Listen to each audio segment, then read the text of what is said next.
Episode of Emotional Nightmares. I am your host. My name is Tyler. And on today's episode, I got with us a guest who is going to share her recovery story with us and give us kind of her journey and her side through it. So I will go ahead and allow you to introduce yourself. So if you want to go ahead and do that. Tyler. Hey, everybody. My name is Jacquie Grillon, and I have been in recovery it'll be 27 years on June 4th. And I've been in recovery for 27 years in Alcoholics Anonymous, but I'm also a drug addict and alcoholic, and I can probably qualify for most 12-step programs, and I've been to many. Well, first off, that's amazing, right? 27 years. I mean, that's not without small feet, right? Like, that's a long time. So how did you do that? You know, it really is a cliche what they say, like one day at a time. Sometimes it's like 1 second at a time. Sometimes it's 5 seconds at a time. It depends on how manageable my day is or that year is or what have you. I've had probably more things come up in recovery than I had for all the reasons that I medicated to get to recovery. So it's interesting how life throws things at you and says, hey, how are you going to handle it this time? And what do you run to or what do you run from when those life things get lifey. But how did I do it? Listen, I was kind of forced into recovery because there was no other place to go. There was an old saying back in the day, jails, institutions, or death. And, I was avoiding jail at the time. I was running from the law. In fact, I was still running from the law up to 2 years into recovery. And my sponsor wouldn't let me go turn myself in until I had been through the steps and I could go face up to it and stuff like that, because I didn't even have the money to go face up to whatever they were going to put me in jail for. So it was kind of like there was no other place to go situation. But did I want to get sober? I did not. I thought I could fix it my way and I was going to show everybody. I lost custody of my kid. I lost jobs. I was working day jobs and night jobs, and I finally couldn't even show up for the day job, so I only had bartending jobs for obvious reasons. And then I was always showing up for them because I needed the paycheck. But then when things started going wrong, it was, like people talk about life with problems and things like that. There was just more problems than life at some point. And once I started losing everything, I had to admit I had a problem, but that doesn't mean I was ready to do anything about it. And then, like I said, there was no other place to go. So I went to a charity care bottom of the barrel rehab in Secaucus, New Jersey. Shout out to Turning Point Rehab. And that's pretty much the start of where I got sober. I will say when I went in there, I had no intention of staying sober. I was just getting people off of my back and life off of my back. And I was planning on, getting out and calling my drug dealer and going to the liquor store when I got out. And that's not what happened. So I actually surprised myself in all of that. So while you were sitting in rehab, right? And this is always the main question I always try to ask everybody is when you're in rehab, there was that thought that popped in your head that, for a lack of better terms, was just oh shit, something has to change, right? Yeah. Did that thought occur where you were something has to change, or was it more I kind of like this. Let me keep riding this out. First of all, I hated being in rehab. And well, nobody likes it. Right. I guess nobody really signs up for, and I certainly wasn't in some country club rehab, like they have in South Florida where they're riding horses and having art therapy. That was not, our rehab. We were cleaning, hair out of the drains and things like that for 30 other girls. It was the hood. No fun. But when I was there, all I was thinking is to, just like I had told therapists in the past, just tell them whatever you need to get them off your back, just give them what they want so you can get out of here and all of that. And so I basically was trying to tell them that I had a chemical imbalance and I was just depressed and I just drank because I was depressed. And, the counselor lady just looked at me and she's like, no, you're not depressed. You're just an alcoholic and an addict. And I was like, what? And I didn't want to hear that. I wanted to think that if there was a problem with my brain, like I actually believed that if I could get them to tell me there was a problem with my brain, maybe I could just take a pill and then I could be like a normal person again. Like that's how crazy my thinking was at that time. By the time I left that rehab, I was actually kind of scared to leave because this is the first time, not that I drank every single day, but it was the first time that I was scared because I knew when I got out, I wouldn't have this structure of the four walls where I couldn't go do anything, and I didn't really trust myself at all or know myself at all to not pick up that phone to get high. So I did have a healthy fear of leaving there, even though I didn't want to be there to begin with because I didn't know that I could stay sober on my own. So when you got out of rehab, Yeah. right? What was that like? Like what was like the first week? Ugh, rough.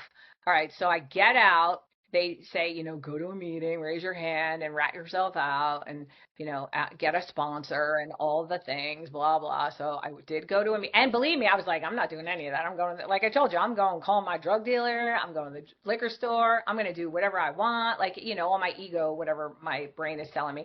But I did get out, and I did go to a meeting, and I did raise my hand, and I said I needed a sponsor, and the lady sitting next to me basically volunteered to be my sponsor, and they gave me a big book when I was in rehab, and she bought me a step book, and she's like, and you're going to call me, and we're going to do this. And I'm like, yeah, yeah, yeah, I'm not going to call her. But I did call her. So, like, everything I was like, I'm not going to do it. My body kind of went the opposite way. And I did go to meetings, and I did raise my hand, and I did get a commitment. And I had a coffee commitment at 66 days sober, and I still to this day, I don't drink coffee. But that's what you do. Like, you do all We the always things that say you don't want around to do. on my side of the state, we always say, the coffee guy rarely gets high because they're the one that always shows up. Coffee is the most important thing, so I mean, we need them. If they're not at the door, then we'll be at their house getting them to get that coffee made. And more importantly, at 66 days sober, somebody handed me a key to a church. First of all, my mom was hiding her purse from me for years. My mom was Yeah. still hiding her purse from me 5 years into recovery before she stopped hiding her purse. So somebody handed me a key at 66 days. I was like, I don't know about this, but it helped me to learn accountability, to show up for life.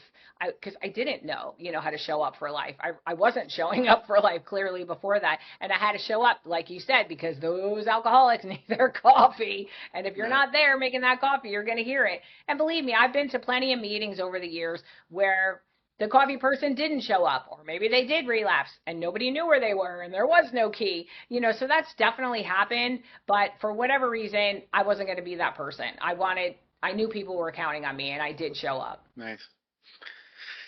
Well, I mean, that's the most important thing, right? Is just show up. As long as you just show up, that things will happen whether you want it to or not. Which is Exactly. always And the most funny of the thing. time, yeah. And most of the time it's when you don't want to go. Like every time I don't want to go, whether it's to a meeting or to the gym or whatever, something that's good for me that I don't want to do, and I kind of force myself or nudge myself or life directs me to get there somehow, I always feel fantastic when I'm done. It's the pushing yourself to get out of the way to get there thing. And sometimes that's heavy for somebody like me with ADHD, that there's this thing called task initiation, and I can know that I have to do it or know that I want to do it, but there's something in my brain that won't let me execute it. Preaching to the choir. I got the same thing. Yeah. I'll And that's sit on the edge real. of the Like bed it's like, man, real. I gotta be there. It's so real. And you're like, and people have called you lazy. You call yourself lazy. Why am I not doing this? I should be doing this. And then if you don't do the thing, whatever it is, you shame the crap out of yourself about it. So it's like a whole thing. One, your brain won't even let you start to do the thing. And then you beat the crap out of yourself for something that your brain won't let you do. So it's just like this vicious cycle. So no wonder I medicated for years.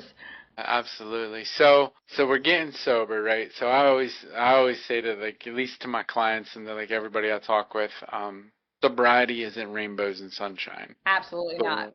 The the worst things in my life happened while I was sober, right? Not when I was high, because when Absolutely. I was high, you didn't have to deal with it.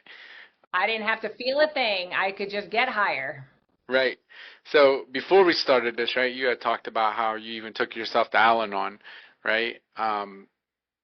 Tell me that journey. Okay, so just like you were alluding to a couple of seconds ago, most of my journey in recovery, like when you first get sober, it's like, oh my God, I'm getting sober and I'm Jacquie AA and I'm doing my steps and life gets better, right? And then at some point, life levels you. In fact, lots of points over the past 27 years, life has leveled me. Life continues to level me today. Only the difference is now I kind of laugh at it a little bit and go, okay, and you deal with the thing. But when emotional pain starts getting kicked up in early recovery, it's really a test of like, okay, what are you going to do with this? The first real big test of that was when I was getting out of a relationship at like 3 or 4 years sober.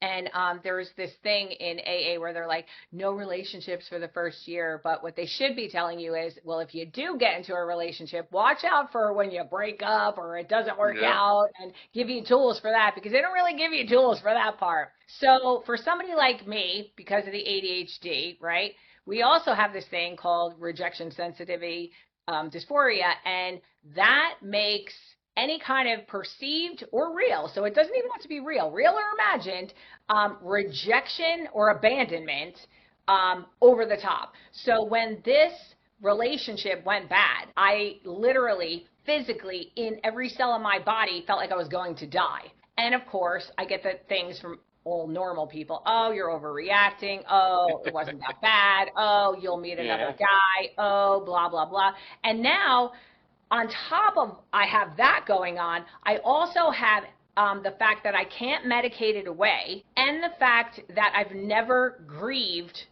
a relationship like this sober before. So all of that's kind of a cluster F on top of all this stuff. So that's what lands me in Al-Anon, because I don't know what to do with myself, and my AA people don't know what to do with me. They think I'm over the top, overreacting. I feel like I'm going to die. What's wrong with me? And I can't go to the bar and get another guy to forget about that guy and or drink it away. So I go to Al-Anon, and it was helpful. It was helpful in the respect that they helped me to, I was big time doormat people pleaser, if you could believe that.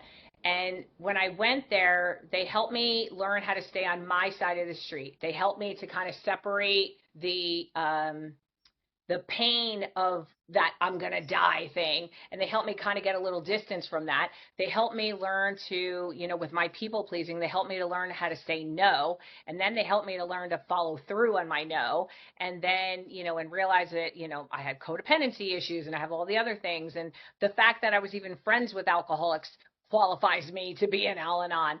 And I sponsor people and all these things, right? So I needed Al-Anon more than I even knew I needed Al-Anon. So Al-Anon was great, for that kind of stuff. But then, like I said, this I feel like I'm going to die thing really wasn't going away. And I was like, okay, so I'm trying to, they teach you to take action and work with other people and get out of yourself and all of these other things. And what I didn't know is that I actually needed to be focusing on myself at that time, but I didn't know that. So I decided to sponsor an Alateen group. And so I'm their sponsor, right? But I really need their help. But I'm trying to get out of myself and be there for others. And while I'm sponsoring this Alateen group of kids, they're sharing like real and raw and like everything that I'm feeling on the inside, how they feel like they're going to die and how they feel, all the things that I feel like so deeply, and that nobody else is sharing in AA or Al-Anon. So I'm like, man, why am I relating to these kids? And I'm supposed to be the one sponsoring these kids. So that's kind of what landed me in a therapist chair, because I'm like, this is way bigger than me. And that's what landed me in a therapist chair, because I wanted to be able to do right by these kids, and I wanted to be able to do right by myself. And I needed to have the answers, and I didn't have the answers. But those kids helped me to realize like that I wasn't alone as well, but I needed to find the answer. So that's what landed me in therapy, and then another decade in therapy. And and then we added a couple more 12-step programs, CODA and ACA, because they really dive deep into the heart of those issues. And they kind of touch on some of which I would later learn were to be my ADHD issues, but it also pertained to trauma, because they kind of parallel with certain things. Trauma's huge, right? So what has helped you work through the trauma? A decade in therapy. Besides the therapy, right? Yeah, Like, and because and it still comes ACA. up. I will say a decade in therapy for sure because I had every abuse known to man, whether it was physical, mental, sexual, emotional. I've had it all on some level from family, outside family, you name it, I've had it. And I thought I was broken and that there was nothing going to fix me. And I will say therapy helped me to separate what was mine and what wasn't mine because it was very enmeshed and codependent and things like that. And ACA helped me with and without therapy. I still go to ACA today and CODA. The ACA just helps me to remember like that when you grow up in a dysfunctional home that it's bigger than us. It's like way bigger Hmm. than us. You're talking like hundreds if not thousands of years of unhealed pain basically dumped on your shoulders. And depending on what generation we're in, we're probably the first people in our family to feel all of this stuff that we've absorbed from our parents and they absorbed from their parents and all of that stuff in our DNA. And so that's a lot to untangle. So ACA definitely helps to put names on things and to help you know what's really going on and things like that. If you can find, there's really good ACA out there, but it's just like everywhere else, with 12-step programs, right? It's just like life. You're going to find good groups, not so good Hmm. groups, people who are working what they should be doing and walking their talk, and other people who are just talking about it and trying to market and make money off of it, but they don't have a clue how to live it, kind of thing. So it's just like life like that. But if you can find a really good group, ACA, for free, that's about as free therapy as you're going to get because pretty much everything in ACA is everything I learned in therapy. Absolutely, right. I say that all the time, like especially like when you get people, I always tell people like you gotta be careful with the people that you surround yourself with, right? Absolutely. Not everybody's about it, and like you'll get No. people that I always tell like my clients and stuff like when you go to the meetings, whatever 12-step program you choose, or just in life in general, Right. always look at somebody and see like, do you say what you do and do you do what you say? Because that's the most crucial thing. Because unfortunately, like you see all the things like AA is a cult, you'll see like all this stuff, and it's because of the egos where you get those people that'll come in who in all reality probably have no business trying to help somebody because they're still struggling themselves Exactly. and they're sick. Um, but I like that you brought up the no relationship thing, right? Like, because like I've never met anybody to do it. The no relationship in a year, I haven't met a single person. I've been sober now, 20 years, and I've never, not once, met a single person that has done the whole no relationship in the first year. I didn't. I didn't. My sponsor wouldn't let me. I mean, I was allowed to have friends, Yeah. and I was allowed to be boy crazy, but I wasn't allowed to go out with anyone, date anyone, kiss anyone, and I didn't. For whatever reason, as much as I was defiant, I did listen to her. So, like I said, I was like 2 or 3 years sober when I got in that relationship. I guess it was like 2 years sober when I got in it and 4 years when I got out of it. But it was getting out of it, even with 4 years sober, been through the steps, Hmm. sponsoring other people, and then it went down after that. And I was like, I just didn't expect all of that grief, and it made sense because let's face it, I didn't grieve a relationship before. I went to the bar and got another one, and then I would wake up and be like, who are you? You've changed. No, you've changed. No, I've never was that person to begin with. I was people pleasing you, and then, but either way, I would just keep medicating it. So there was no grieving. So when this relationship ended, I was grieving every relationships, whether it was a Absolutely. guy or every relationship I ever avoided, every piece of grief I never felt was on top of me at that time. So of course it was heavy. Yeah, the first one's always the hard one, right? Like, I know, I mean, around here, I've never seen anybody do it, right? Because, like, that's the one thing that we've learned, and I'm glad that you had mentioned it, is if the relationship fails, what I mean, the most important thing is just don't pick up and, get your ass to a meeting and, like, get to your sponsor, get to your support group and, like, talk about it. Like, don't just sit there with it, because we run right back to the bottle. I mean, that's what we do. I've seen more people in the last 27 years go out over a relationship than over Hmm. anything else. And it's tough. Like, Yep. like, believe me, I got all the rejection sensitivity, all my non-grieving, all my whatever. And then the dude that the relationship end with gets in another relationship. He's not grieving anything. It's not even a month later, and he starts dating a newcomer. And this dude had 10 years. And I was like, are you kidding me? And I had to sit and watch it. So I will say that accelerated my trip into Al-Anon, and then Yeah. that wrote it down. So I can thank him for it now. It wasn't easy to watch at that time, but I definitely think that we should probably be talking more about guiding people and watching people when they're getting out of relationships or when things are going down or whatever else, because I was telling everybody what was going on, but it didn't make it any easier. Yeah. And like I said, I think they thought I was overreacting. I don't think that they could identify with how deep my pain ran. Yeah, very few people, right? Because I mean, you hit the nail on the head there. Like the most important thing is like, because we build up so much trauma, and like the first couple stages of recovery. I mean, everything's great, and then it's when shit hits the fan. It's not just that situation. Yep, It's a lifetime of situations that we've yep. been masking. Unhealed grief, right? All of it. Yeah. Unhealed pain, unhealed grief. And believe me, that was just the tip of the iceberg of all the pain that I actually needed to witness and feel and acknowledge. And the fact that I abandoned myself most of my life, and that I sold my soul for whatever, for love, money, you name it, and having to deal with all of that. And I had to do all of that sober. Like, I mean, I had a choice. I could have picked up, but all of that went down in recovery. I went bankrupt in recovery. Lots of things went down in recovery. I've been to more funerals in recovery, like horrible, horrible Yeah. deaths in recovery. And it's just the way it goes, and that's the thing. They're like, no matter what, you can't pick up. No matter what, you can't pick up. Yeah, absolutely. More. Yeah, I relate a lot to that. We go to more funerals than anything. So today, right? How do you deal with these, for lack of better terms, for the triggers, right? Because you still have the emotional responses built up in our body, where we'll have the triggers or whatnot. Like, what how is it that you deal with it today as compared in the past? Oh, of course. Well, okay. So, like I said, I know some people are like non-therapy kind of whatever, but I thought I was going to therapy for, a couple sessions.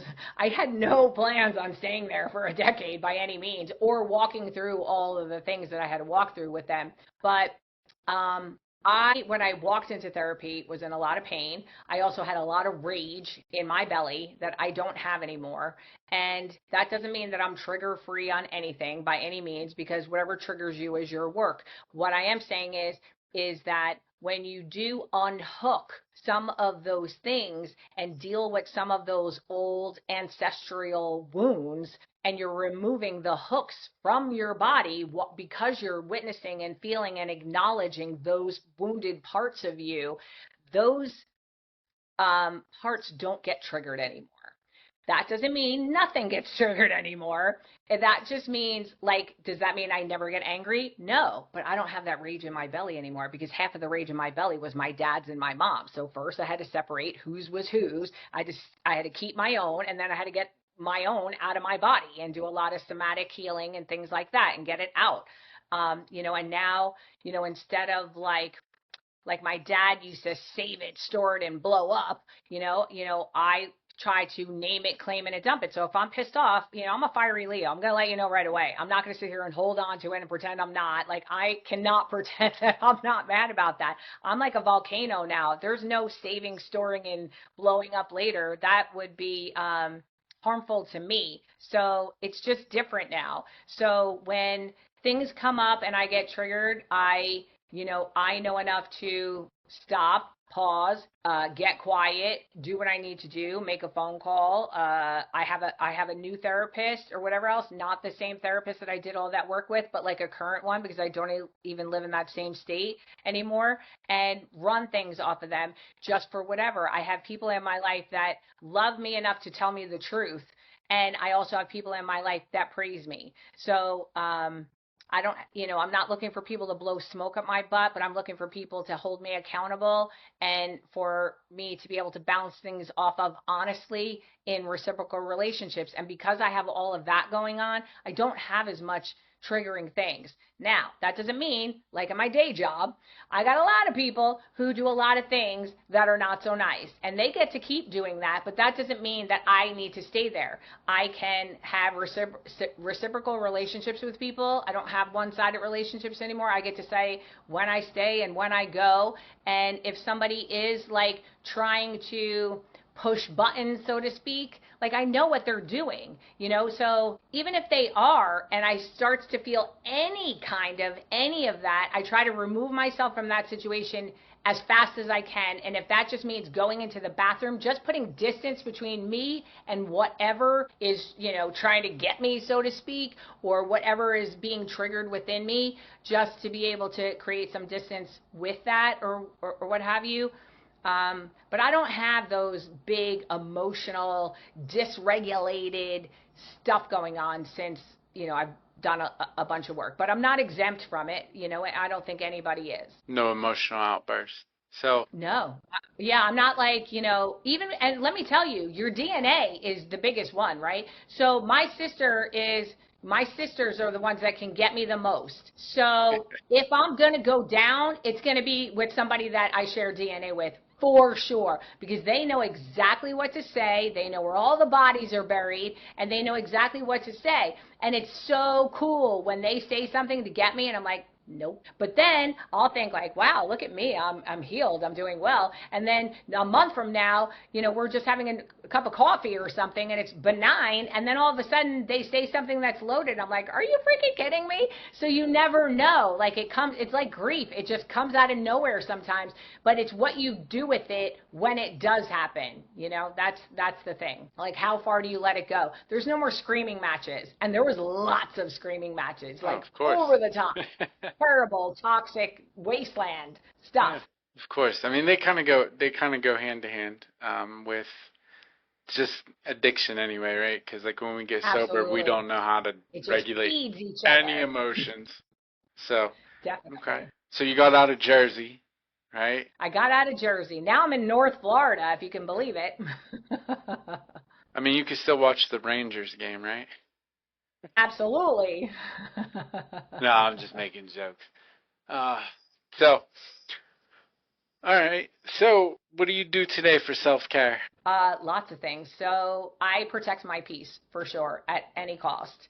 So if that means, like I said, removing myself from a toxic situation or whatever, even if that means like I want to go someplace, but I know it's just going to be, if I know that I'm going to go, when I go to that party or that event in my head before I go, that it's going to go down, then a lot of times I choose not to go because it's not worth me like taking a perfectly good shower and driving someplace to have that go down like that, because I already know what's going to happen. And it was the same thing when it came to Thanksgiving meals. Like if I knew stuff was going to go down at my parents' house or family or whatever at a holiday, I didn't go. And I got called selfish and, blah, blah, blah. But you know what?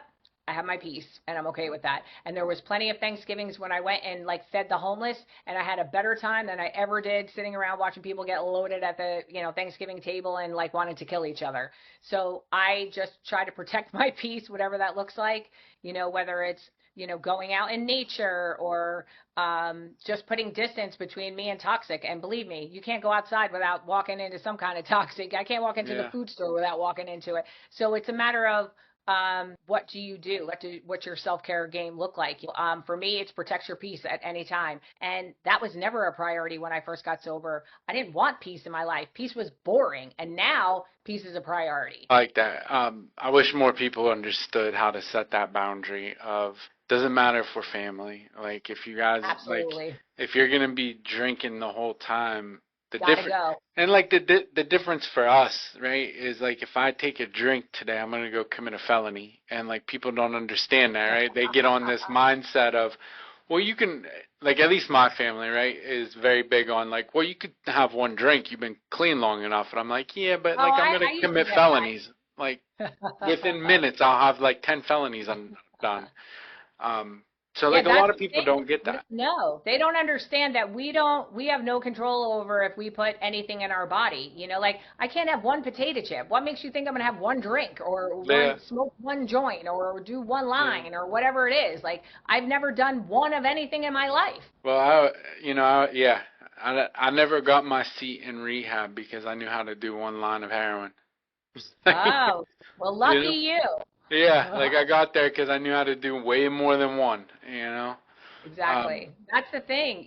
I have no say over whatever. And I wasn't, like, I didn't drink or drug every day, but when I did, I had no control over whether it would be 4 days from now or whatever. Like, I had fully planned on going home after 3 beers and I would go home 3 days later, and did you think of your course, life was manageable?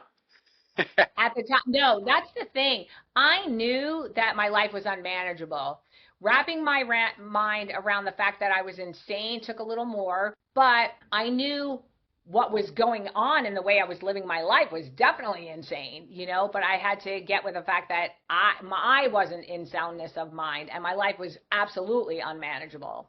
That's huge. Like a lot of people don't understand that in the beginning. I know for me, even that was the hardest part was understanding because we normalize such behaviors that they become normal that we don't understand that it's unmanageable.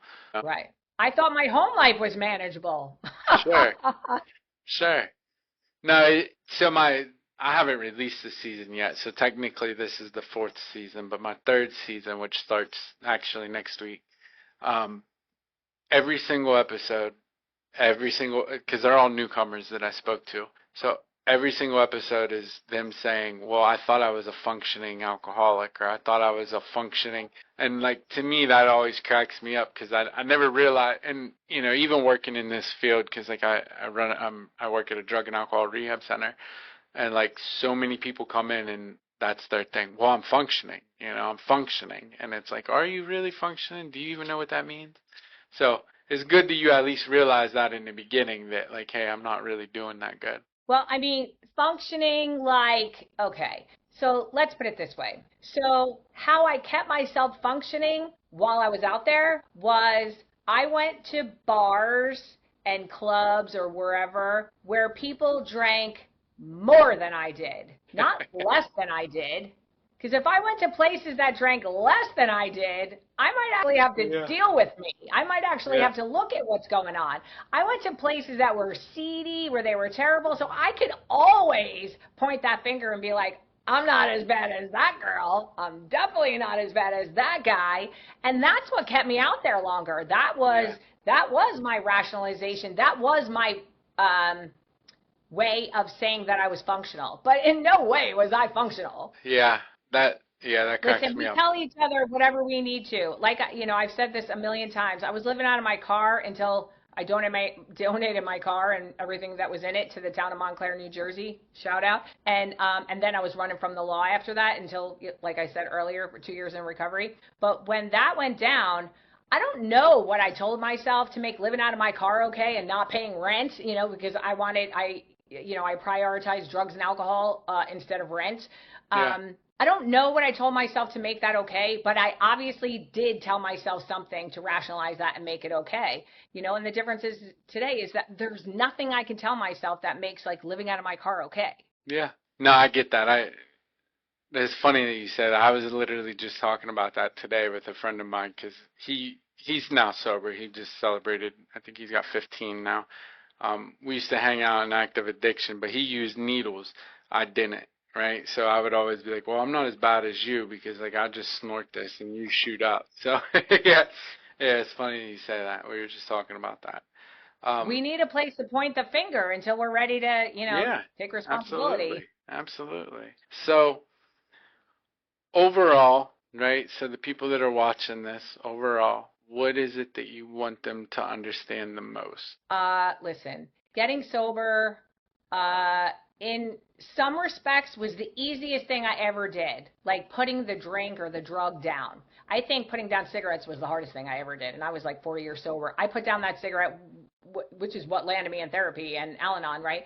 That was the hardest thing because I didn't realize how much I hid behind cigarettes, Never the went back? feelings. No, I haven't smoked since then. So God I guess bless it's you. 20 I've been years or trying whatever. for, yeah, many years. I've been trying. I put them down and I'll Yeah. last like 6 months. Well, And you might just take me up on that therapy thing when you put that cigarette down, because believe me, that's yeah, what landed me in that therapist chair. It was what was coming out of me, what was getting triggered when I put that cigarette down. Putting down drugs and alcohol was nothing compared. That was easy, cakewalk compared to putting down cigarettes. Cigarettes was the hardest thing I ever put down in my life, and I hope I never pick it back up. But what I would tell people is if it's easy when you got sober or whether it was hard when you got sober, just know that life does get better and life does get lifey and shit does go down and all the reasons you drank and drug will come up. But if you surround yourself with a really solid support system and you learn really early on to rat yourself out, and when I say rat yourself out, every time you don't want to do something, every time whatever, I don't care who it is, find a friend, complain all day long, just get it out of you and just keep doing what's in front of you. Because believe me, I'm the biggest complainer in the world. I'm like, I don't wanna, I don't wanna, I don't wanna, I don't wanna. The difference is I would complain and bitch and moan about it, but then I would go do it anyway. I would be like, I don't right. want to go to a meeting, but then I would go. I don't want to go to the gym, but I would go. I don't want to go to work, but then I would go. And then I also had to learn tough lessons too, especially in early recovery. I don't want to go to work, and I didn't go to work. And guess what? I lost that job, and they kind of need people who show up. And then you learn from that. And so, like the next job, I showed up for. So I don't know what lessons you need to learn, but just keep ratting yourself out. You're not going to want to do half the stuff that you have to do, but life will get better. And when they say that you can have a life beyond your wildest dreams, I not only am not the same doormat, people pleaser, um, sell your soul for love kind of girl that walked through the door, but I have a solid sense of self today. I don't let people walk all over me. I have healed a lot. Um, and I'm always wanting to be learning and growing. So I would also add that always be curious and want to grow and evolve, because once you think you're arrived, life will show you really fast how much you haven't. Absolutely. So I appreciate you for coming on today and for Well, thank you so sharing much your for having me. story. Um, Absolutely, man. Thank you for sharing your story of hope. So, as always, you guys could have been anywhere in the world today, but you sat here and chose to listen to us. So, I greatly appreciate that. Hopefully, you heard something here today that'll help you. If not, there's 1,000 channels on YouTube that have other recovery stories. So if you can't find them from me, go find them from somebody else. I don't care how you get it, just get it. As long as you don't pick up today, tomorrow looks better, a little bit better. So thank you for watching. I hope that you share, like, subscribe, and thank you.